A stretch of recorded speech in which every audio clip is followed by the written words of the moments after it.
নমস্কাৰ, মই বিমলা বুঢ়াগোহাঁই আপোনালোক সকলোকে মোৰ চেনেলৰ অন্য এটা ভিডিঅ'লৈ পুনৰবাৰ স্বাগতম জনাইছোঁ। আশা কৰোঁ আপোনালোক সকলোৱে ভালে আছে।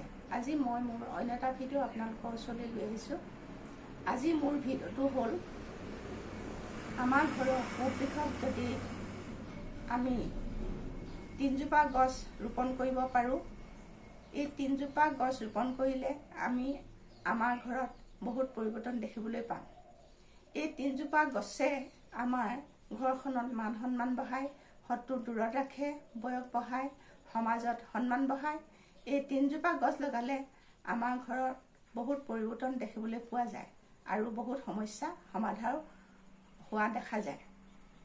এই গছকেইজোপা আপোনালোকৰ ঘৰত পূব আৰু দক্ষিণ কোণত যদি এজোপা ডালিম গছ ৰোপণ কৰে, পূবত যদি এজোপা পাৰিজাত ফুল ৰোপণ কৰে আৰু উত্তৰত যদি এজোপা আমলখি গছ ৰোপণ কৰে, তেতিয়াহ'লে আমি আমাৰ ঘৰৰ সকলোৱে জীৱনটো বহুত পৰিৱৰ্তন হ'ব আৰু ঘৰখনলৈ মান সন্মান কঢ়িয়াই আনিব।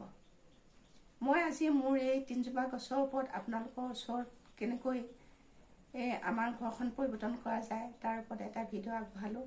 আপোনালোকে এই গছ 3জোপা ৰোপণ কৰি চাব। মোৰ ভিডিঅ'টো চাই যদি ভাল লাগিলে লাইক, কমেণ্ট আৰু শ্বেয়াৰ কৰিব। অন্য এটা ভিডিঅ'ত পুনৰ লগ পাম। আজিলৈ আহোঁ। নমস্কাৰ।